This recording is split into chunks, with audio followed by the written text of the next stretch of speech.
오늘도 와주셔서 감사드리며 그럼 오늘의 사연 바로 시작하겠습니다. 안녕하세요. 저는 두 딸을 키우다 딸 하나를 놓고 도망치려 하는 50대 여성입니다.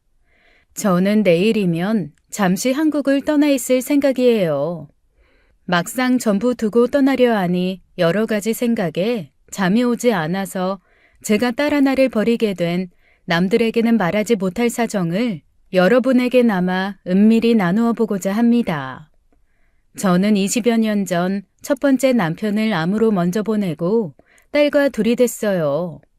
그때 첫째 딸 나이가 9살이었고 한창 아빠를 찾던 때라 저도 딸도 굉장히 힘들었습니다. 가난한 살림에 부모의 반대를 무릅쓰고 한 결혼이라 가진 것도 없었고 남편 앞으로 그 흔한 사망보험 하나 들어놓지 않아 남편이 죽고 난 후에는 오히려 병원비로 약간의 빚마저 있었어요. 가진 거라곤 전셋집 하나였고 특별히 할 줄 아는 것도 없는 데다가 친정과도 연이 끊겨 그야말로 망망대해에 딸과 버려진 기분이었습니다. 앞으로 어린 딸을 데리고 어떻게 살아가야 하나 싶던 차에 제게 손을 내민 사람이 있었는데요. 바로 전 남편의 고향 후배였어요. 결혼식 때 한 번, 전 남편 장례식 때 한 번, 그렇게 2번 만난 것이 전부인 사이였죠. 점심때가 되어 김밥 천국에 들어가 딸이 좋아하는 김밥 하나 시켜주고 멍하니 앉아 있었는데 그때 그 사람이 자기 딸을 데리고 들어오다가 저를 본 겁니다. 형수님? 네? 아, 형호 씨, 안녕하세요. 이거 어떻게 여기서 다 만나 뵙네요. 전 이 근처 살거든요. 정말요? 저도 이 근처 살아요. 5년 됐어요. 그래요?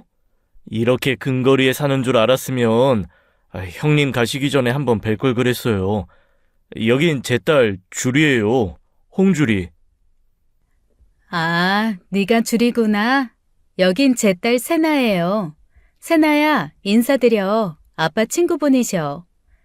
안녕하세요. 그래, 안녕. 아닌 게 아니라 형님 많이 닮았네요. 근데 지금 점심 드시는 거예요? 형수님은 왜 안 드시고요? 저는 생각이 없어서요. 식사로 오셨어요? 네, 합석해도 되죠? 저기 여기 돈가스 2개랑 쫄면 하나 그리고 참치김밥도 하나 주세요. 형수님, 이럴 때일수록 제대로 먹고 잘 자야 해요. 생각 없다고 거르고 속에서 안 받는다고 낑니 건너뛰면 몸 금방 망가진다고요. 저도 경험자잖아요. 그 사람도 3년 전 아내를 사고로 잃고 혼자가 된 사람이라 제 마음을 누구보다도 잘 안 것이죠. 그날 그 사람은 제게 휴대전화 번호를 물어봤고 그 후 저희는 자주 연락하게 되었습니다. 같은 처지라며 공감대도 나누고 가끔 서로 먼저 간 배우자가 생각나는 날이면 만나서 잠든 애들 옆에 두고 술 한잔을 하고 그랬어요. 그러면서 도저히 버텨질 것 같지 않은 시간을 어떻게 버텨냈고 반년쯤 지났을 때 그 사람이 그러더라고요. 이런 말 하는 거 너무 섣부른 이야기 아닐까 싶어 조심스러운데 같은 상처를 가진 사람들끼리 만나 서로 의지해보는 삶도 나쁘지 않지 않을까 하는데 어? 그게 무슨 말이야? 애들도 아직 어리고 아빠도 엄마도 필요할 나이잖아. 그러니까 우리가 같이 살면 서로에게 필요한 부분을 채워줄 수 있지 않을까 싶어서. 그러니까 같이 살자고? 부부로? 마음에 들지 모르겠네. 그날 밤 그 사람이 제게 건넨 건 심플한 금반지 한 쌍이었고 갑작스러워 잠시 망설였던 저는 결국 그 반지를 받았습니다. 솔직히 고민할 필요도 없었어요. 그 사람은 성품이 정말 온화하고 다정한 사람이었죠. 무엇보다도 딸을 끔찍히 생각하는 가정적인 사람이었거든요. 게다가 번듯한 집과 차가 있었고 직장도 탄탄해 아무것도 가진 게 없는 제 처지에선 굴러들어온 복이나 다름없었습니다. 대단한 남녀 간의 사랑으로 시작된 사이가 아니라 서로의 자식들에게 아빠와 엄마 자리가 필요했고 더욱이 저는 안정적인 생활이 필요한 차였어요. 두 번째 결혼을 생각할 여력은 없었지만 그렇다고 세기의 두 번째 사랑을 기다릴 처지도 아니었죠. 남편을 보내고 급작스러운 재혼이라 남들에게 알리지도 못했지만 그만큼 절박했고 반드시 잡아야 하는 기회였어요. 저는 전셋집을 정리하고 남은 빚을 정리한 뒤 딸과 함께 그 사람 집으로 들어갔습니다. 그 아저씨 집으로 이사 가는 거야? 이제 그 아저씨 집에서 같이 살 거야. 왜? 그 아저씨가 이제 아빠가 되는 거라서? 세나 너도 이제 그 아저씨한테 아빠라고 불렀으면 좋겠어. 힘들면 하고 싶을 때 해도 되지만. 엄마는 아빠가 죽어서 또 결혼한 거지? 그렇다기보다는 어쩔 수 없었어. 넌 아직 어리니까 엄마 말을 전부 이해하긴 힘들겠지만 이렇게 해야 엄마도 너도 편하게 살 수 있어. 딸은 갑작스러운 재혼을 완전히 받아들이지 못했고 저도 딸이 저를 이해해 줄 거라곤 기대하지 않았어요. 고작 9살이었고 힘들겠지만 하루라도 빨리 그 사람을 아버지로 받아들여 주길 바랄 뿐이었습니다. 그런데 시간이 걸릴 거라고 예상했지만 생각보다 너무 많은 시간이 필요했어요. 딸은 중학교 1학년이 될 때까지도 새 가족을 받아들이지 못했죠. 윤세나, 들어오면 인사부터 하라고 했잖아. 거실에 아저씨 계시는데 그냥 무시하는 거야? 아, 진짜? 다녀왔습니다. 됐지? 너 이게? 그만해. 마음에서 우러나와야 하는 거지. 그렇게 억지로 시킨다고 될 일이야? 그것도 하루 이틀이지. 이 집에 들어온 지가 얼마나 됐는데 아직도 저렇게 철없이 구냔 말이야. 내가 많이 부족해서 그래. 그러니 세나 너무 혼내지 마. 우리 두 모녀를 받아준 남편은 저희에겐 은인이나 다름없었어요. 남편이 아니었다면 이렇게 넓고 쾌적한 집에서 사는 것도 매달 식비 걱정에 학원비 걱정하지 않는 삶은 어림도 없었죠. 그러니 제 마음을 좀 알아주고 하루빨리 온전한 가정을 만들어가고 싶은데 딸이 협조해주지 않으니 솔직한 마음으로 딸이 정말 미웠습니다. 무능력한 사람이라 편하게 살기 위해 딸을 힘들게 한 거 아니냐고 하시는 분들도 있겠죠. 저라고 억지로 딸을 데리고 재혼한 건 아니에요. 이 집에 들어와서 달라진 환경에 대한 충분한 설명과 이해를 하려고 노력했죠. 만약 새아빠가 싫으면 다시 이사가도 좋다고 몇 번이나 이야기했고요. 하지만 결국 큰딸도 자기 앞으로 생긴 침대와 책상이 들어간 방을 무척 마음에 들어했고 떠나고 싶지 않아 했습니다. 그런데 남편의 경제력으로 누릴 건 다 누리면서 5년이 지난 그때까지도 아빠는커녕 먼저 대화도 하려 하지 않는 등 엇나가는데 제가 속이 타지 않을 수가 없었죠. 윤세나, 엄마랑 이야기 좀 해. 왜? 너 언제까지 그럴 거야? 엄마는 아저씨 보기 창피해 죽겠어. 그렇다고 아저씨가 너한테 못하는 것도 아니고 너 해달라는 거 다 해주고 너 혼날 때마다 네 편 들어주고 할 만큼 하는데 왜 그러는 거야? 마음이 안 내키는데 그럼 어떡해? 나는 새아빠도 싫고 줄이 쟤도 싫어. 그냥 엄마랑 둘이서 살면 안 돼? 전에 살던 집 판돈도 그대로 가지고 있는 거 알아. 이제 와서? 정말 엄마랑 단둘이 나가서 살고 싶은 거야? 그러면 좋겠는데? 솔직히 저 아저씨 눈치도 보이고 주리도 자꾸 귀찮게 하는 거 짜증나 죽겠어. 아, 그래 알았어. 정 네 뜻이 그러면 엄마도 생각해 봐야지. 근데 그건 알아둬야 해. 전에 살던 집은 돌아가신 아빠가 산 집도 아니고 빌린 집이었어. 그래서 전세금 뺀 돈도 많지 않아서 그 돈으로 이런 집은 언간생신 말도 안 돼. 여기 있는 것들 전부 아저씨 돈으로 산 거니까 하나도 들고 갈 수 없으니까 침대도 책상도 포기해야 되고. 뭐? 그런 게 어딨어. 이건 다 내 건데. 여기서 네 게 어딨어. 아저씨를 아버지라고 인정하지도 않으면서 아저씨 돈으로 산 건 다 누리고 싶고 아저씨는 아버지로 인정해주지 않겠다는 건 너무 못된 마음 아니야? 아이씨. 윤세나, 시간 줄 테니까 충분히 생각하고 결정해.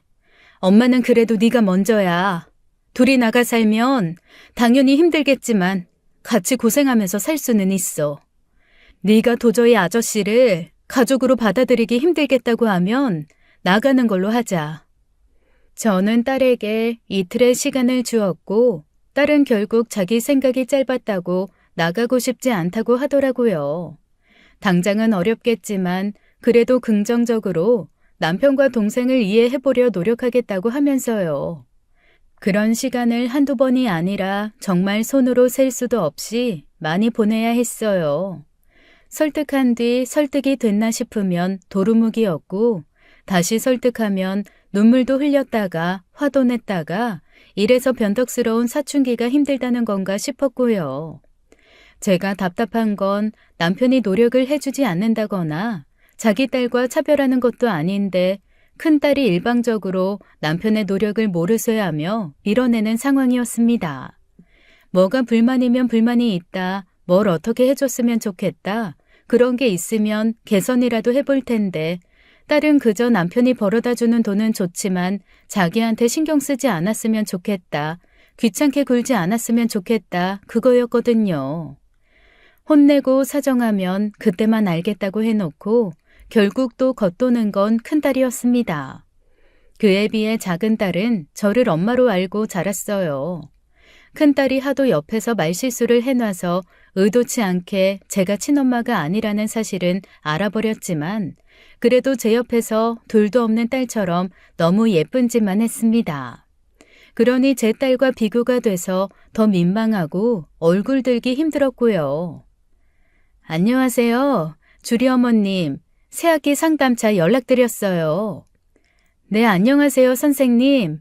우리 주리 학교에서 잘 지내죠? 네, 주리는 학교에서 수업 시간에 집중도도 좋고 친구들과의 관계도 무척 좋아요. 특히 그림 그리는 걸 좋아하는데 자유주제로 그림 그리는 시간엔 늘 가족을 그릴 만큼 가족에 대한 애정도가 참 높은 게 느껴지더라고요. 어머, 그래요? 집에선 그림 그리는 걸 보기가 힘든데. 그리고 주리 위로 언니가 하나 있는 걸로 알고 있는데 맞나요? 네, 5살 터울에 중학교 다니는 언니가 있어요.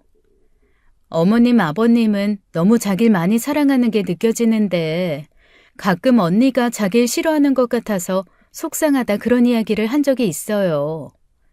주리가 그래요? 네, 한 번은 그림 그릴 때 언니만 따로 구석에 그리길래 왜 그러냐고 했더니 언니는 주리 옆에 오는 걸 싫어해서 따로 그렸다고 하더라고요. 옆으로 나란히 그린 걸 알면 언니가 싫어할 거라고요. 아, 첫째가 아무래도 요즘 사춘기라 동생한테 쌀쌀맞긴 해요. 아무래도 그럴 나이죠. 알아두시면 좋을 것 같아서 말씀드립니다. 그런 이야기가 안팎으로 나오는데 제가 딸에게 화를 안 낼 수가 있을까요? 지금 생각해보면 그때도 끝도 없이 타일렀어야 했나 그런 뒤늦은 후회가 듭니다. 그랬더라면 지금과 같은 일은 일어나지 않았을지 대체 제가 큰아이를 어떻게 키웠어야 했는지 모르겠어요. 그 후로도 딸은 자꾸만 저를 속상하게 했는데 해를 거듭할수록 그 정도가 무척 지나치더라고요. 어느 날은 남편이 갑자기 큰딸과 따로 할 이야기가 있으니 자리를 비켜달라고 해서 작은 딸과 안방에 들어가 있었어요. 그런데 들어온 지 얼마 되지 않아 큰딸의 목소리가 커져서 깜짝 놀라 나와봤더니 큰딸이 도끼 눈을 뜨고 남편을 노려보며 화를 내고 있는 겁니다. 나 아니라고요. 왜 나한테만 그래요? 세나야, 그게 아니라 아저씨는 물어보는 거잖아. 그냥 물어보는 거면 엄마도 주리도 있는 자리에서 물어보지. 이렇게 따로 불러다 단둘이 있을 때 물어본다는 건 절 의심하고 있는 거 아니에요? 속상하게 했으면 미안하다. 근데 너무 자주 이런 일이 생기니 혹시 용돈이 부족한 거면 따로 말하면 된다고 말해주고 싶어서 그랬어. 필요 없고요. 존나 기분 나쁘니까 앞으로 이런 걸로 부르지 마세요. 그러면서 누가 말릴 새도 없이 집 밖으로 나가버리는데 대체 이게 무슨 일인가 했죠. 알고 보니 남편 지갑에서 돈이 사라지는 게 한두 번이 아니었어요. 아무래도 이 집에서 그럴 만한 사람은 한 사람밖에 없더랍니다. 사실 저도 남편에게 털어놓지 않아 그렇지 제 지갑에서도 돈이 사라진 적이 여러 번이었어요. 빤히 딸이 가져간다는 걸 알면서도 모른 채 했던 것은 어차피 추궁해봤자 발뺌할 것이 뻔해 일단 지켜본 거였고요. 세나 의심해서 미안하지만 아무래도 세나 같아서. 이해해. 세나밖에 그럴 사람이 어딨어. 내가 그러겠어? 주리가 그러겠어? 내가 저거 들어오면 아주 단단히 혼낼 테니까 신경 쓰지 마. 미안해, 여보. 아니야. 그냥 넘어가자.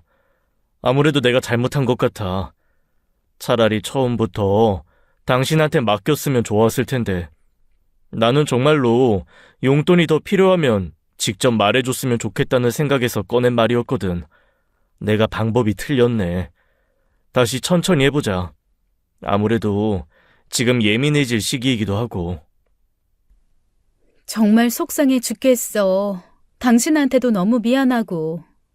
한마디 하고 호되게 혼내려던 걸 남편이 한사코 만류하는 바람에 모른 채 하게 되었죠. 그런데 그도 모자라 이번엔 큰딸 때문에 작은딸이 크게 다치는 일이 발생한 겁니다.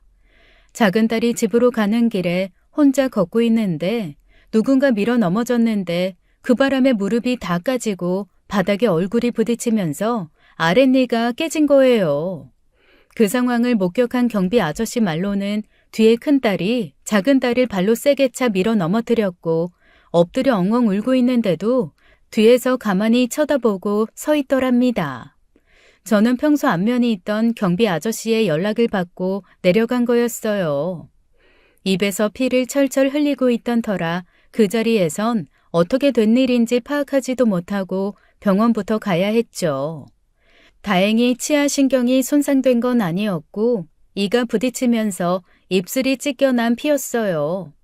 집으로 돌아와서야 뒤늦게 경비 아저씨의 이야기에 따라 큰딸의 소행인 것을 알았죠.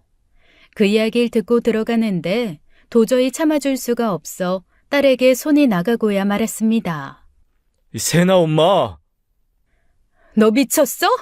대체 왜 그랬어? 아, 왜 때려? 실수였다니까? 그냥 발을 뻗었는데 거기에 제가 있었던 것뿐이야. 그게 말이 돼? 사람이 넘어져서 이가 깨질 정도로 발을 뻗을 일이 뭐가 있어? 아, 그럼 내가 일부러 그랬다는 말이야? 내가 왜 일부러 쟤를 넘어뜨린다고 생각하는데? 내가 알아? 줄이 다치게 한 네가 알겠지? 세나야, 대체 왜 그랬는지 솔직하게 말해줘야 엄마도 아저씨도 이 문제에 대해 진지하게 생각해 볼 수 있어. 아, 진짜. 실수였다고 몇 번을 말하게 하는 거야. 윤세나. 딸은 뻔히 증인도 있는 상황에 미안한 기색이 하나 없이 욕짓거리를 하고 나가버렸어요. 그리고 딸이 나간 직후 경비실에서 또 연락이 왔는데 딸이 나가면서 경비실을 향해 돌을 던져 유리창이 다 깨졌다는 거예요. 어쩌면 제가 엄마로서 딸의 잠재적 성향을 제대로 파악하지 못한 것이 가장 큰 문제가 된 게 아닌가 싶습니다. 그러니까 적어도 그때 심리 상담이라도 받으러 갔더라면 딸에게 무슨 문제가 있는지 더 빨리 알았을지도 모르니까요. 그러고 집을 나가선 밤새도록 돌아오지 않았고 학교에 연락했더니 학교는 안 왔다더라고요.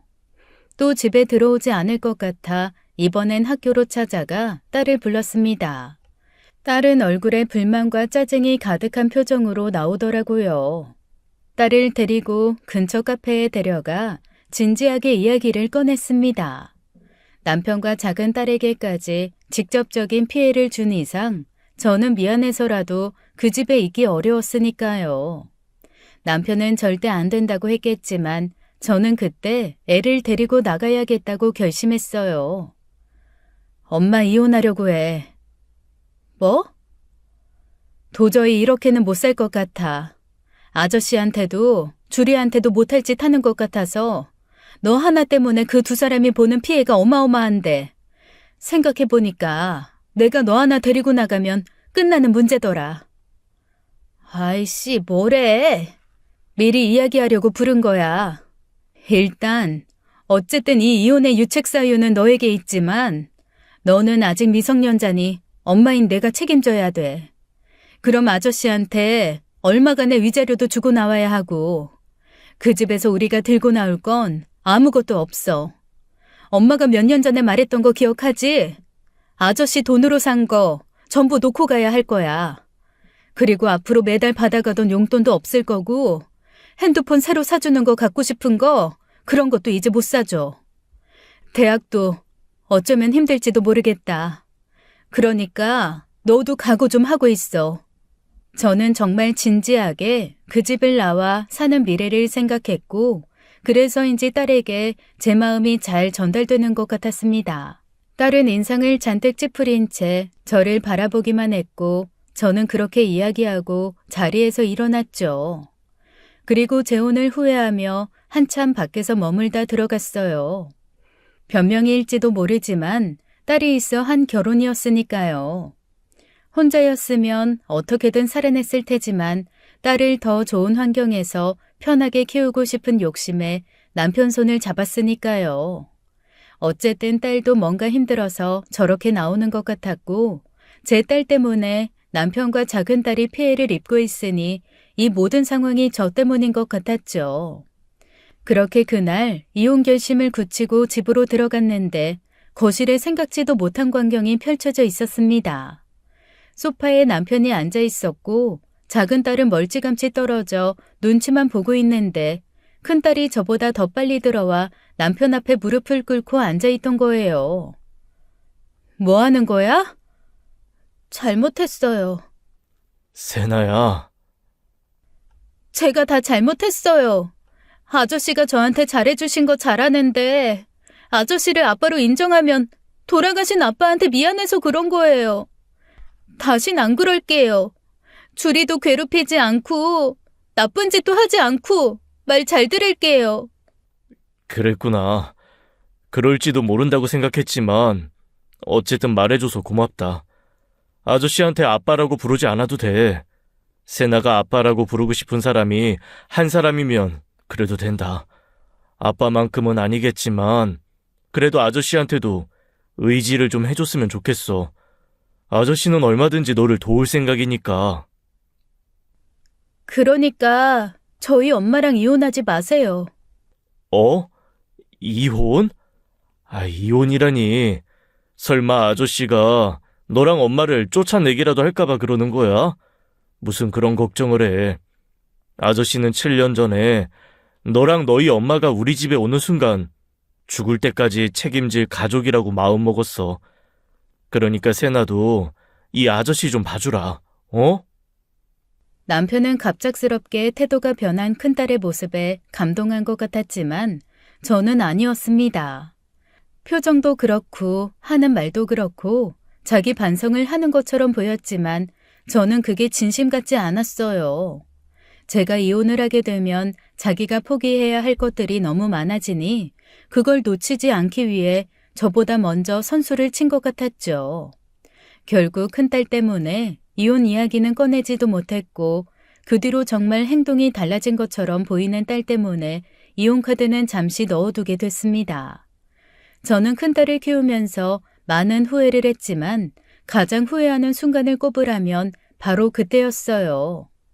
사람 일 한 치 앞도 모르고 이미 지나간 일 후회하면 뭐하나 싶지만 제 목숨을 걸고서라도 그때로 돌아갈 기회가 있다면 얼마든지 그렇게 할 겁니다.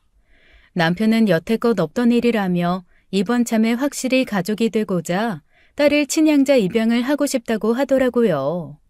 그전까지는 딸이 원하지 않아 홍세나가 아닌 이전 남편의 성을 따 윤세나로 살았던 거거든요. 재혼 초기부터 남편은 친양자 입양까지 염두에 두고 있었지만 염치가 없어 제가 거절했던 일이었습니다. 그런데 남편은 성이 같으면 공동체 의식이 강해져 달라질 수 있다며 이참에 바꾸자는 거였어요. 하지만 그러고 싶지 않더라고요. 7년이 지났는데도 시기상조라는 기분이 든 걸 보면 하지 말아야 할 이유가 더 컸던 것 같습니다. 딸은 오며 가며 남편을 향해 인사도 잘했고 언니한테 말 걸고 싶어하는 작은 딸에게 먼저 아는 체를 해주는 등 분명 이전과 다른 행동을 보이긴 했어요. 하지만 전 늘 살얼음 판을 걷는 듯한 불안을 느꼈습니다. 얼마 후 학교에서 온 전화로 제 예감은 틀리지 않았다는 걸 알았죠. 세나 어머님, 학교로 좀 와주셔야겠어요. 네? 세나에게 무슨 일이 있나요? 이걸 어떻게 말씀드려야 할지. 세나가 학교에서 담배를 피우다 걸렸는데 그것뿐만이 아니라 수업을 빠지고 나가 방 교실에서 남자친구랑 입맞춤하다 걸렸어요. 네? 정말 머리가 아찔해져 그 자리에 서 있기가 힘들었습니다. 담배도 기함할 판인데 수업도 빠지고 학교 안에서 남자친구와 애정 행각이라니요. 저는 그 길로 학교에 달려갔고 상담실에 반성 없는 얼굴로 앉아있는 딸을 보니 피가 거꾸로 솟는 것만 같았습니다. 그래서 딸을 보자마자 다짜고짜 머리채를 잡아 흔들었죠.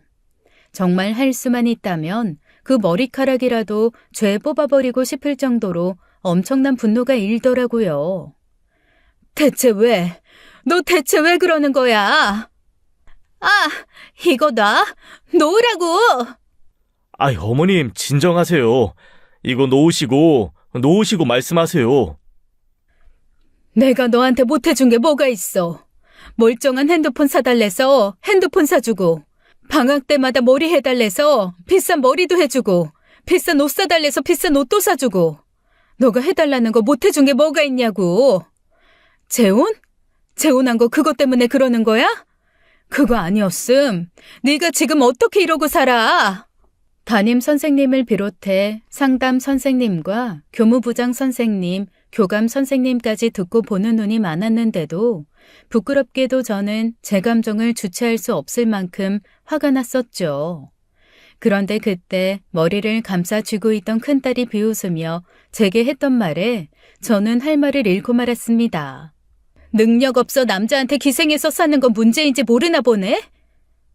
뭐?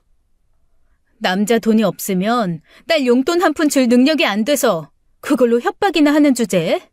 결국 똑같이 빌어먹게 만드는 주제에 뭐 대단한 삶이라도 준 것처럼. 윤세나, 너 그게 무슨 말버릇이야? 당장 사과드리지 못해? 너 지금 혼나러 온 거야. 네가 왜 이 자리에 있는지 몰라? 선생님이 뭘 한다고 그래요? 선생님이야말로 우리 집에 대해서 아무것도 모르면서 좀 가만히 있어요. 저는 다시 한번 딸에게 손찌검을 했고 아마 그날 선생님들이 말리지 않았더라면 아마 큰 사단이 났을 겁니다. 어떻게 저런 게 내 안에서 나와 내 딸이라고 할 수 있는지 미치겠더라고요. 자식이면 내가 엄마면 모든 것을 결국 용인하고 받아들일 수 있을 거로 생각했지만 그게 아니었습니다. 할 수만 있다면 갖다 버리고 싶을 만큼 너무나 증오스럽게 미웠어요. 결국 선생님들은 저와 큰딸을 분리해야 했고 저는 진정하는데 시간이 필요했죠. 이제는 우리가 진짜 가족이라고 큰딸이 생각할 거로 기대를 한 남편의 실망도 이루 말할 수 없이 컸고요. 세나야, 이번 일은 정말 네가 크게 잘못한 거야. 학생이 학교에서 수업도 빠지고 담배에 남자친구랑 네가 혼란스러운 시기를 지나고 있는 건 알지만 잘못은 명백히 잘못한 거다. 남편은 딸에게서 당분간 핸드폰을 빼앗기로 했고 딸은 아무 말도 하지 않더라고요. 저는 그 후 집에서 몇 날 며칠 보고도 못 본 채 하며 지냈습니다. 보고 싶지도 않았고 목소리를 듣고 싶지도 않아 의도적으로 피하고 지냈어요. 큰딸을 다시 받아들이기엔 많은 시간이 필요할 것 같았고 너무 괴로웠죠. 어딘가 보낼 곳이라도 있으면 좋을 텐데 친정도 없다시피 하는 마당에 대체 쟤를 어째야 하나 했습니다. 희망에 차있던 남편은 제 마음은 알면서도 그래도 아이니까 좀 봐주자는 입장이었는데 저는 제 아이인데도 그렇게 안 되더라고요. 아니 제 아이라서 더 그랬을까요? 그로부터 며칠 뒤 집에 경찰이 찾아와 하는 말에 그 자리에서 소리를 지르며 오열해야 했습니다. 이게 결국 이를 치는구나, 내 인생을 갈기갈기 찢으려는구나 하고요. 딸은 경찰서에 남편을 신고했습니다. 어릴 때부터 지속적인 성적 학대를 당해왔다는 입에 담기도 정말 끔찍하고 있을 수 없는 거짓말을 한 거예요.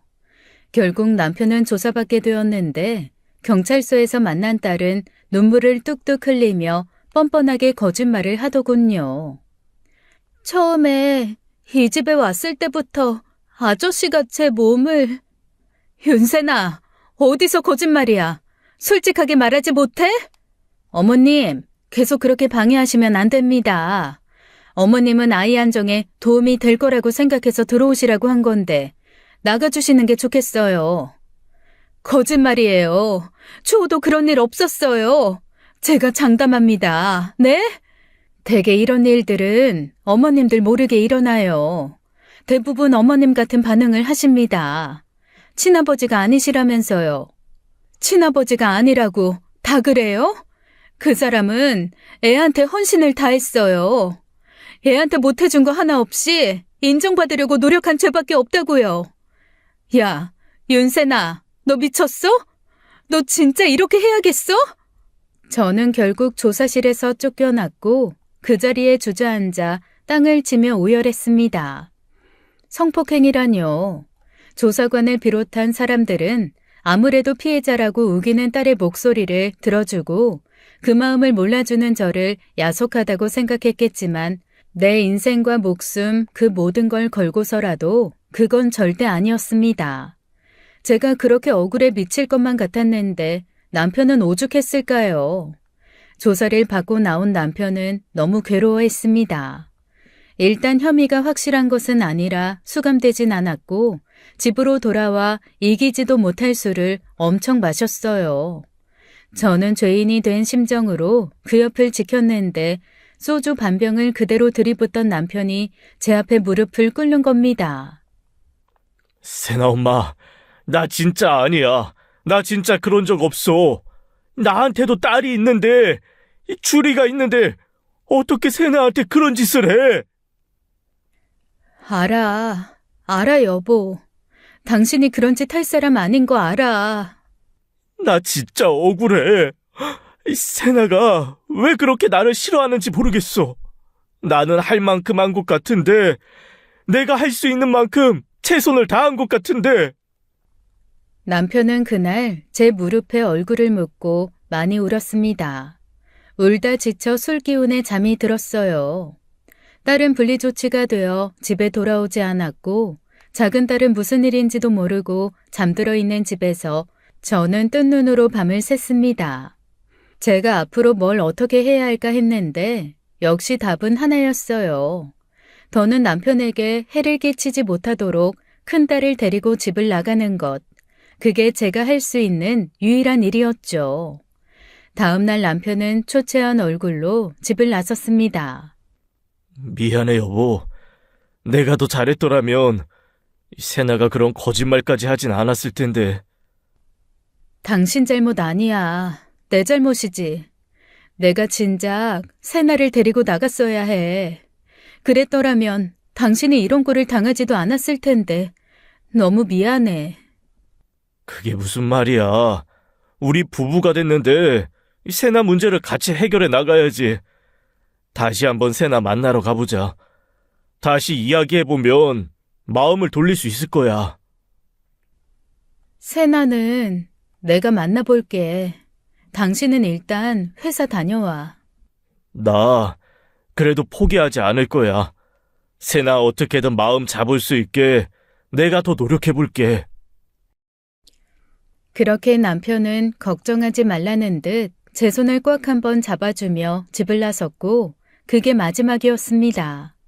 40분 뒤 병원에서 남편이 교통사고로 사망했다는 연락을 받은 거예요. 솔직히 지금도 그때의 기억이 거의 없습니다. 무슨 정신으로 병원에 갔고 어떻게 장례를 치렀는지 기억이 새카맣게 변했어요. 그 일이 있고 나서의 기억은 모든 장례 절차를 마치고 딸 둘을 차에 태워 돌아오는 길이었습니다.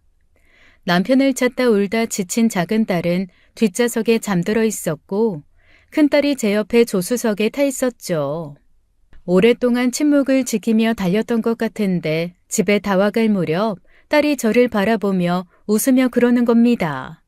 이제 그 돈 다 엄마 거네? 나중에야 안 사실이지만 딸은 반사회적 성격장애, 즉 소시오패스였어요. 타인의 감정에 공감할 줄 모르고 자신의 이익을 위해서라면 어떤 범죄든지 양심을 거치지 않고 할 수 있었던 거예요. 그러니 작은 딸을 밉다는 이유로 심하게 다치게 하고도 반성할 줄 모르고 자기 휴대전화를 빼앗았다는 이유로 남편 없이 남편의 돈을 쓰기 위해 그런 거짓말을 할 수 있었던 거겠죠. 그때 딸은 남편을 감옥에 보내는 것이 목적이었던 겁니다. 그러면 제가 이혼도 하지 않고 남편의 눈치를 볼 필요도 없이 자유롭게 돈을 쓸 수 있다고 판단한 거예요. 저는 그날 딸이 조수석에 앉아서 했던 말을 듣고 어느 정도 확신했던 것 같습니다. 딸이 보통 애들과 다르고 저는 그 애를 감당할 능력이 없다는 것을요. 남편이 그렇게 된 것에 대한 죄의식이 전혀 없었고 그건 앞으로 함께 살아가게 될 작은 딸에게도 영향을 미칠 수 있다는 거였어요. 작은 딸이 있는 상황에서 저는 큰 딸에게 더는 신경 쓸 수가 없었습니다. 솔직히 말씀드리면 포기한 거예요. 감당할 자신이 없었습니다. 그저 죽은 남편에게 속죄하는 마음으로 작은 딸을 살뜰히 그리고 무사히 키우는 게 목적이었거든요. 그래서 최대한 딸의 심기를 거스르지 않는 쪽으로 돈을 달라면 주고 집에 들어오기 싫다면 알아서 하라고 했습니다. 아이러니하게도 그 아이를 포기하고 나니 그 아이로 비롯된 문제가 사라졌어요. 사고를 치는 일도 없고 한 번씩 제 동생을 위해 웃어주기도 하고 묻지도 않은 학교 생활을 제잘제잘 잘도 이야기하더라고요. 하지만 저는 그게 기쁘지 않고 그저 딸의 심기를 거스르는 일이 생겨 문제가 생길까봐 두려웠습니다. 진짜 수학선생 대박이라니까. 발가락 양말 신고 오는데 개웃겨 진짜. 아 잠깐. 홍주리, 그거 내가 사둔 젤리 아니야? 나는 엄마가 사둔 건 줄 알고.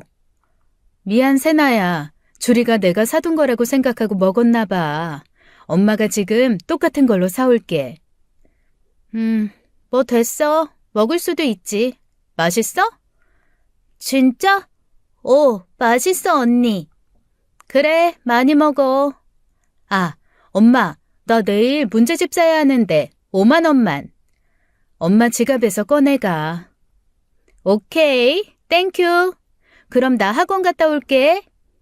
그렇게 딸이 학교나 학원 가기 위해 집을 비우면 그제야 숨통이 트였어요. 여러분은 자식을 두려워해 본 적이 있나요? 저는 그때 정말 큰딸이 대학을 가지 못하면 어쩌나 얼마나 마음을 졸였는지 모릅니다. 대학이라도 가면 떨어져 살 명분이 생기는데 그렇지 않으면 결국 집에 남을 테니까요. 딸의 존재만으로도 숨통이 조이는 기분이라 하루라도 빨리 헤어져 살고 싶었습니다.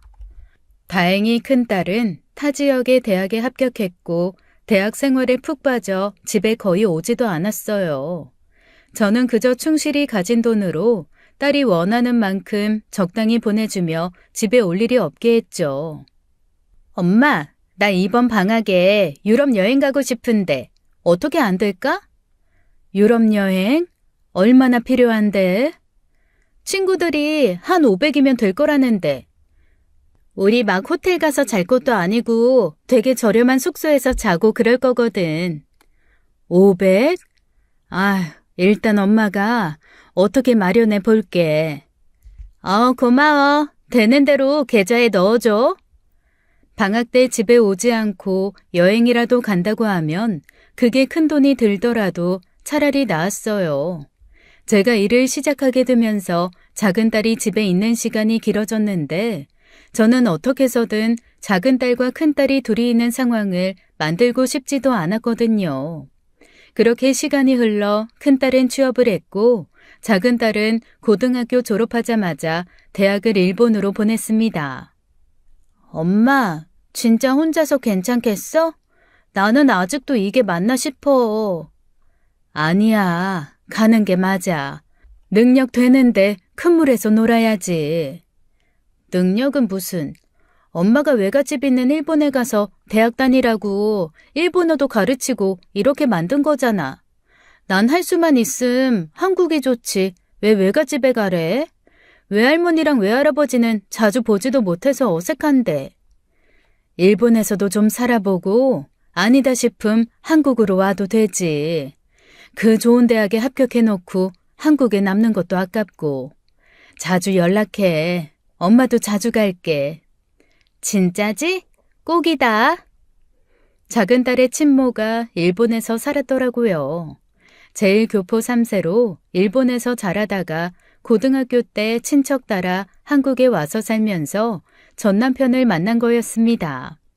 남편 죽기 전 그 사실을 알고 있었고 다행히 아이 외가에 연락처를 가지고 있어 애를 부탁했더니 일본으로 대학을 보내면 흔쾌히 맡아주시겠다고 한 거예요.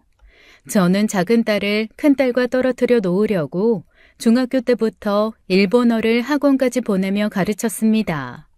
애초에 목표 대학을 일본으로 잡아 고등학교 때부터 외갓집에도 자주 보냈었죠. 그렇게 큰 딸은 타 지역에 취업하고 작은 딸은 일본에 있어 얼마간은 정말 평화로운 듯 했습니다.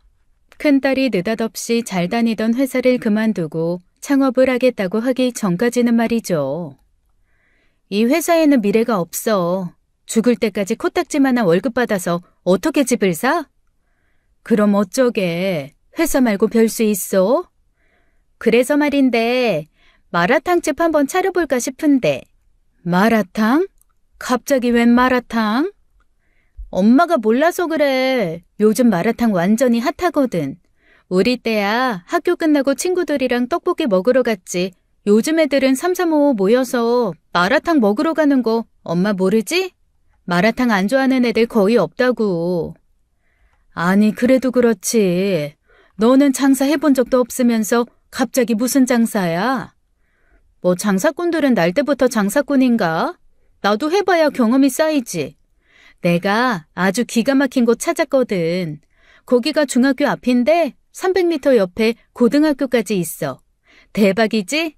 학생들 겨냥한 마라탕집. 이거 완전 보나마나 대박이야. 뭐 대박 나면 좋기야 하겠지만. 그래서 말인데 엄마, 나한테 투자 좀 해주라. 투자? 엄마가 무슨 돈이 있어 투자야. 돈 없어. 예전 전세금이야. 너 대학 보내고 집세 내고 그러면서 다 썼는데. 그거 말고 아저씨가 남기고 간 것도 좀 있을 거 아니야. 그건 당연히 주리 몫이지. 네 아빠가 남긴 거 주리한테 하나도 안 쓰고 너한테 다 쓴 것처럼 아저씨가 남긴 건 주리 몫으로 써야지. 그런 게 어딨어. 아저씨 죽고 그 돈 다 엄마 거 됐는데 왜 그걸 다 주리한테 써? 그거 아니래도 너한테 투자할 만큼은 아니야. 한두 푼이 드는 것도 아닐 텐데. 그렇지. 나 모아놓은 것도 있고 하니까 한 5천? 뭐? 5천? 그렇게 큰 돈이 어딨어? 그런가? 그럼 집담보대출 받아줘. 뭐? 담보대출? 세나야, 그건 좀 힘들지. 어떻게 집을, 어떻게 될 줄 알고. 뭐야, 엄마는 내가 실패하기라도 한다는 거야? 무조건 대박이고 무조건 성공이라니까. 그 5천 1년이면 갚아. 내가 이자랑 착실하게 내면 무슨 문제가 있어? 이 집은 고스란히 줄이 줘야 돼. 아저씨가 남겨준 재산이고 아무리 내가 받았다지만 넌 아저씨 친양자도 아니고 법적으로 한데도 주리 몫이 맞고. 주리 건데 엄마가 함부로 건들 수가 없지. 그게 그렇게 돼? 전부 엄마 거가 아니라 주리 거라고? 따지고 보면 그렇다는 거지. 주리 때문에 내 몫은 없는 거고? 세나야, 그건 어떻게 생각해도 주리 거가 맞아. 어린 나이에 지아빠 잃고 힘들게 살았는데 지아빠가 남긴 재산이라도 온전히 줘야지. 엄마가 늘 빚진 기분으로 살아서 그래. 주리 거는 건들지 말자, 응? 그래, 일단 알았어. 나 지금 가봐야 해서 다시 전화할게. 전화를 끊고 얼마나 불안했는지 모릅니다. 그렇게 이야기해도 됐을까? 내 진심을 과연 이해하긴 한 걸까? 아무것도 확신할 수가 없었어요. 그러고 나서 한동안 창업 이야기는 쏙 들어가나 싶던 차에 작은 딸이 방학이라고 일본에서 온 거예요. 짜잔! 서프라이즈! 뭐야? 갑자기 여긴 무슨 일이야? 방학해서 왔지. 엄마 자주 온다고 해놓고 딱 한 번밖에 안 오고. 그러니 내가 왔지 뭐야. 어때? 무지 반갑지? 기뻐 죽겠지? 그렇지. 연락이나 하고 오지 왜 갑자기 왔어? 서프라이즈로 놀래켜주려고 그런 거지. 아, 역시 집이 좋다. 그리고 겨울방학 땐 한국이 짱이야. 이 뜨끈뜨끈한 바닥 난방 너무 그리웠다고. 외할머니 집 대박 추운 거 알아? 일본 집은 왜 그렇게 추운지 모르겠어. 얼마나 있다 가려고?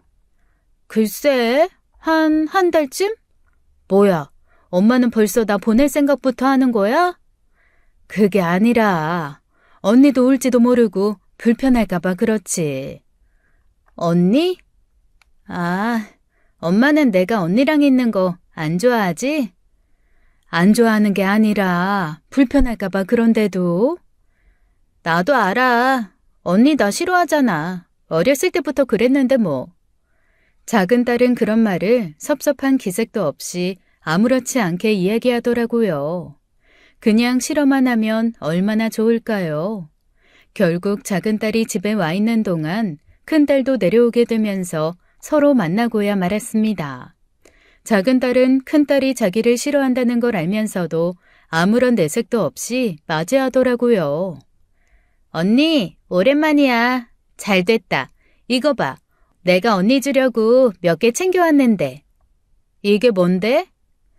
뭐 과자랑 화장품이랑 이것저것. 언니 챙겨주려고 하다 보니까 내가 언니가 뭘 좋아하는지를 잘 모르는 거 있지? 우리가 친하게 지낼 기회가 없었나 봐. 뭐 그렇지. 근데 굳이 친하게 지낼 기회가 필요한가? 왜? 우리 자매인데 친하게 지내면 좋지. 너나 나나 친자매 아닌 건 잘 알면서 왜 그런 소리래? 아무튼 고맙다. 잘 쓸게. 작은 딸은 무슨 생각인지 이번 기회에 큰딸과 가까워지려고 하는 것 같은데 제가 다 조마조마하더라고요. 그렇다고 대놓고 작은 딸에게 큰딸을 조심해라 그런 근거 없는 이야기를 하기도 어렵고 참 난처했습니다. 제가 주변 사람들한테 큰딸 이야기를 안 해본 것도 아니에요. 동생을 다치게 했다는 것도 달라진 환경에 힘들어한 아이가 동생의 시기에 벌어진 일이라고들 하고 자세히 말하진 못했지만 남편에 대한 큰 거짓말을 했다는 걸 듣고도 더 사랑해달라 투정 부리는 거라고들 하더라고요. 단순한 환경 변화 때문에 일어난 스트레스도 아니었고 더 사랑해달라고 애정 결핍의 문제도 아니었어요. 뉴스에 나오는 각종 범죄자들의 이야기를 들으면서 큰딸도 그들과 다르지 않구나라는 생각이 들었던 겁니다. 그러니 얼마나 무섭고 두려웠겠어요.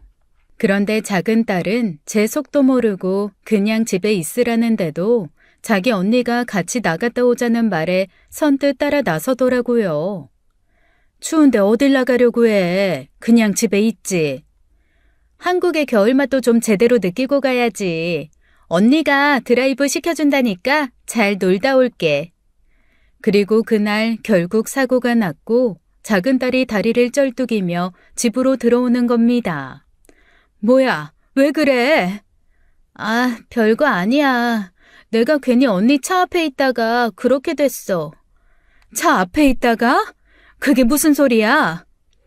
내가 주리를 못 보고 페달을 잘못 밟아서 차가 움직여버렸네.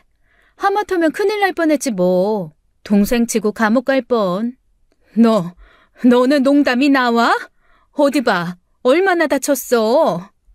아니, 괜찮다니까. 살짝 부딪혔어. 살짝. 넘어지면서 까져서 그런 거야. 아휴, 조심 좀 하지. 얼마 다치지도 않았구만. 오바는? 누가 보면 친딸인 줄. 큰딸의 차에 치여놓고도 아무렇지 않게 행동하는 작은딸도 답답했지만 어찌됐건 자기 실수로 다친 동생을 보고도 대수롭지 않게 여기는 큰딸의 태도가 더 문제였습니다. 다그친다 한들 화만 돋을 것 같고 어떻게 해야 할지 모르겠더라고요. 여러분이라면 이럴 때 어떻게 하시겠나요? 명분도 없이 경찰에 신고하는 것도 힘들고 내 집에서 나가라고 하자니 무슨 짓을 할지 몰라 두려웠습니다. 끊임없이 설득하고 이해시키는 것은 어렸을 때 너무나도 많은 시도를 했었고요. 찝찝한 마음으로 자기 전 작은딸 다리를 살피러 들어갔는데 아직 안 자고 있더라고요. 자라고 하고 나오려는데 작은딸이 저를 붙잡는 겁니다. 엄마, 혹시 말이야, 이건 그냥 만약의 이야기인데 만약에 나한테 무슨 문제가 생기더라도 절대 자책하지 마. 엄마 탓 아니니까. 그게 무슨 소리야? 그냥 만약에 문제가 생긴다면 말이야. 그리고 내가 이렇게 주먹을 꽉 쥐고 흔들면 그게 신호라고 생각하고 그 순간 녹음이든 녹화든 뭐든 해줘. 그게 엄마한테 도움이 될 거야. 아니, 주리야. 그게 무슨 소리냐니까? 듣기 쉽게 이야기해봐. 사람 일은 어떻게 될지 모르잖아. 아빠 생각나서 그래. 작은 딸은 그날 대수롭지 않게 알듯 말듯한 그런 이야기를 했었고 저는 더 찝찝한 마음으로 방문을 나서야 했죠. 지금 생각해보면 작은 딸은 그때 뭔가 눈치챘던 겁니다. 자기가 위험해질 수도 있다는 것을 자기 아빠처럼 하루아침에 쥐도새도 모르게 죽을지도 모른다는 것을요. 그렇게 아슬아슬 외줄타기를 하는 듯 불안한 하루하루를 보내던 어느 날이었어요. 그 사이 큰딸은 다시 살던 곳으로 떠났다가 또다시 돌아오곤 했는데 그 사이에도 작은딸에게 몇 번이나 빨리 귀국하라고 종용했어요. 결국 제 등살에 못 이겨 남은 방학 며칠은 함께 일본에서 보내기 위해 저도 출국 준비를 하던 차였죠. 그런데 큰딸이 작은딸이 일본에 돌아간다는 소식을 듣고 가기 전에 밥이나 먹자고 또 온 거예요. 그것도 자기가 만들어주겠다고 파스타 재료를 사들고요. 네가 요리를 다 해? 아니, 내가 혼자 산 세월이 몇 년인데 자그마치 곧 있으면 10년이야. 주리 너 크림 파스타 좋아해? 당연하지. 나는 파스타 안 가리고 다 좋아해. 진짜 언니가 만들어줄 거야? 파스타만큼 쉬운 것도 없어. 그냥 재료 썰어 넣고 면 삶고 소스 넣어서 볶기만 하면 끝인데. 와, 나는 아직까지도 혼자 살아본 적 없어서 요리한 적이 별로 없는데. 학교 다닐 때도 외할머니가 다 해주니까. 팔자 좋다 너도. 남이 해준 밥이나 먹고 살고. 엄마랑 가서 기다려. 아, 엄마는 저녁 안 먹지? 너가 해준다고 하면 맛이나 볼게. 됐어. 저녁에 먹으면 속 부대낀다고 안 먹잖아. 엄마 건 내일 아침에 만들어 줄 테니까 내일 먹어. 그럼 나 크림 파스타 한다. 그렇게 큰딸은 혼자 부엌에서 요리하기 시작했고 저는 작은딸과 거실에서 큰딸의 파스타가 완성되기만을 기다렸습니다. 그리고 얼마 뒤에 큰딸은 파스타가 완성됐다며 작은딸을 불렀고 저는 구경이나 했어요. 혼자서 산 데서 밖에서 사다 먹는 줄만 알았는데 그럴싸하게 잘 만들었더라고요. 큰딸이 작은딸을 위해 음식을 해준 적은 없었기에 저는 아주 찰나의 평온을 느꼈습니다. 동시에 어쩌면 우리 세모녀도 평범하게 살아갈 수 있지 않을까 그런 착각도 했고요. 딸이 만들어준 파스타를 먹고 엄지를 치켜 세우며 웃던 작은 딸이 갑자기 호흡곤란이 온 듯 괴로워하기 전까지 말이에요. 왜? 왜 그래, 주리야? 주리야, 목에 걸렸어? 목에 걸린 거야? 세나야, 물 좀 얼른! 너무 놀래 뒤로 넘어가는 작은 딸을 얼른 무릎에 받치고 물을 달라는데 큰딸이 가만히 서서 작은 딸을 내려다보기만 하는 겁니다. 그것도 굉장히 기이한 표정이었어요.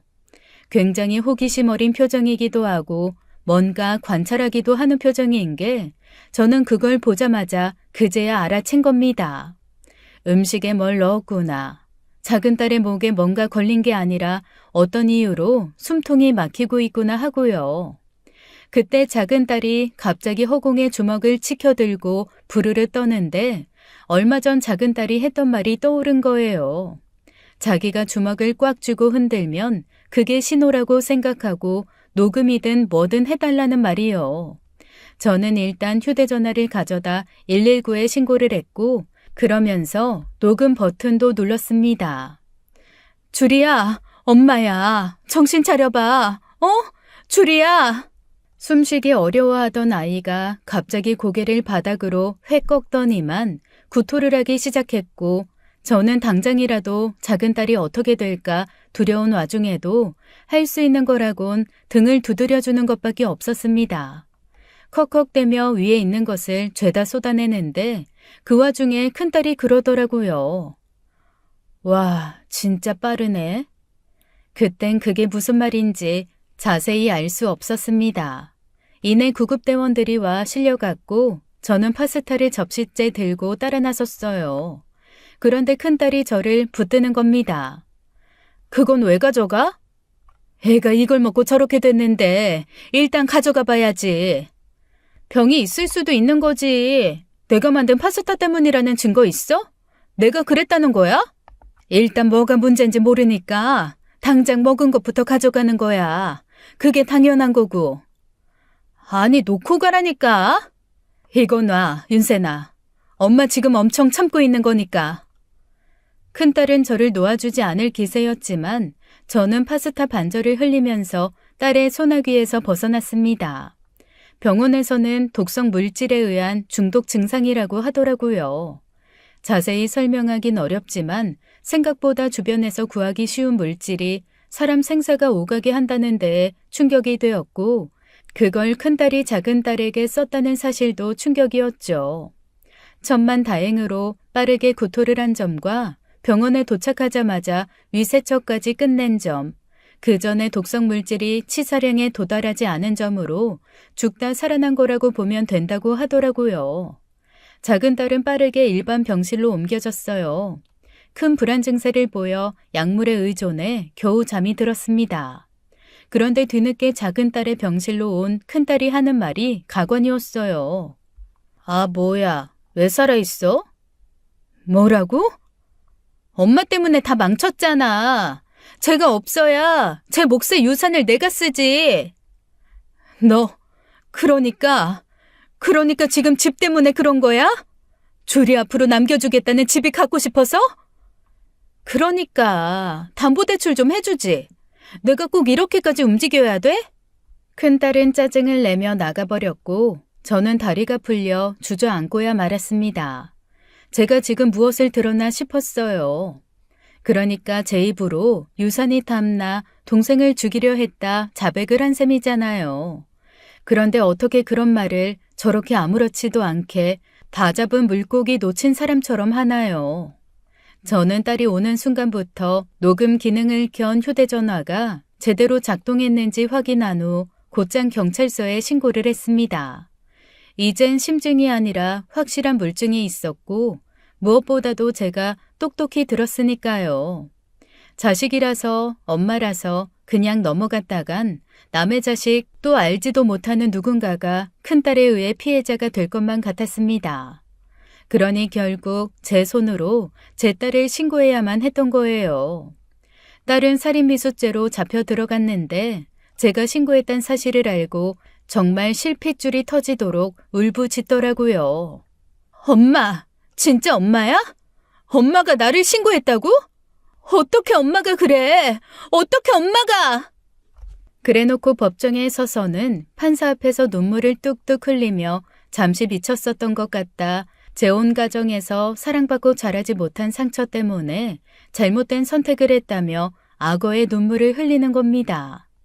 그러나 큰딸의 호소는 받아들여지지 않았고 전반적으로 반성의 기미가 보이지 않아 징역 5년을 받았죠. 저도 판사에게 친모이나 딸의 강력한 처벌을 원한다는 요지의 탄원서를 제출했어요. 제가 제출한 녹음본과 결정적으로 작은딸이 직접 재판장에 나와 한 증언이 큰 역할을 했죠. 이전에도 몇 번 언니가 절 죽이려는 시도를 한 적이 있다는 인상을 받았었어요. 그리고 과거 아버지에게 성폭행 누명을 씌워서 죽게 만든 것도 본인이니 까불지 말라고 경고했던 것도 기억하고 있습니다. 후에 작은딸에게 물었어요. 이전부터 큰딸이 그렇게 무서운 짓을 하고 협박을 하는데도 왜 멀어지지 않았냐고요. 처음엔 그게 믿기지가 않았었던 것 같아. 근데 커서 생각해보니까 정말 언니라면 그럴 수도 있겠다 싶어서 나도 멀리할까 했는데 내가 잘하면 언니도 생각이 바뀌지 않을까 그런 기대가 있었어. 과연 전 남편의 딸다운 생각이었어요. 본인이 노력하면 언젠가는 그 노력을 알아줄 거라는 희망을 가졌던 거죠. 그게 보통 사람들이라면 통했을지 모르겠지만 소시오패스였던 딸에게는 해당 사항이 없었습니다. 누구의 탓을 하려거든 그렇게 낳아놓은 제 탓을 해야겠죠. 제 책임이고 제가 안고 갈 문제였기에 제 손으로 그 아이를 감옥에 넣은 것이고요. 모든 재판이 끝난 후에 재산 처분을 하고 떠날 준비를 마친 후에 마지막으로 면회를 갔습니다. 딸은 저를 보자마자 기다렸다는 듯이 이야기하더라고요. 그런데 정말 소리를 지르지도 않고 차분하게 앉아 천천히 이르듯 이야기하는데 그것마저도 정상 같지 않아 무서웠습니다. 엄마, 이번 일은 엄마 때문에 다 망친 거야. 알아? 엄마만 아니었어도 이렇게 될 일이 아니었어. 홍줄이 죽고 합법적으로 내가 그 재산 받아서 마라탕집 차렸으면 대박 났을 거고. 그러면 내가 엄마도 다 챙길 생각이었는데 엄마가 그 복을 걷어차버린 거지. 그게 어떻게 복이야. 줄이 아빠도 죽고 줄이도 죽고 결국 주인 잃은 재산으로 네가 성공했다 한들 그게 어떻게 내 복이니 세나야. 진짜 답답하네. 엄마, 머리를 좀 써봐. 돈은 그렇게 얻는 거야. 다들 그 정도 머리는 쓰고 살아. 감옥에 있는 시간이 너한테도 부디 도움이 되길 바래. 엄마 떠날 거야. 앞으로 너 찾아오는 일도 없을 거고 너가 나온다고 해도 엄마 찾지 마. 엄마는 할 만큼 했고 기다릴 만큼 기다렸어. 뭐? 가긴 어딜 가? 나 여기다 처박아 놓고 가긴 어딜 가냐고.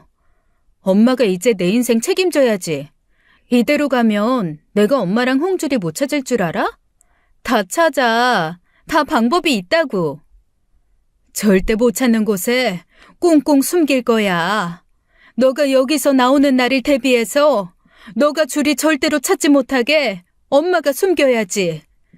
죽은 줄이 아빠한테 속죄하는 마음으로 앞으로 엄마 인생은 줄이 지키는 데만 쓸 거니까 결코 만만치는 않을 거야. 엄마는 네가 반성하게 되길 매일 기도하고 또 기도할게. 그게 딸과의 마지막이었습니다. 그리고 저는 앞서 말했다시피 내일이면 일본으로 출국해요. 거주 비자를 받은 것도 아니라 오래 있긴 어렵지만 일단 일본에 가서 딸과 그 지인들을 만나 방법을 마련해 보도록 할 생각입니다. 어디든 비자를 좀 더 쉽게 받을 수 있는 곳으로 떠날 생각이에요. 이 나이에 조국을 떠나 타향살이라니 결코 원했던 일은 아니지만 큰딸에게서 벗어날 수만 있다면 어디든 갈 수 있을 것 같습니다. 누군가는 제가 결국 자식을 버렸다고 손가락질할지도 모릅니다.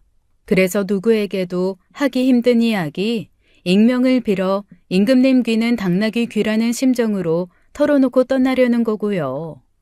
그런 비난을 달게 받을 각오가 되어 있어요. 다만 응원은 힘들더라도 조금이라도 저를 이해해 주셨으면 좋겠습니다. 이런 엄마도 있고 그런 자식도 있으니 저런 선택도 있을 수 있구나 하고요.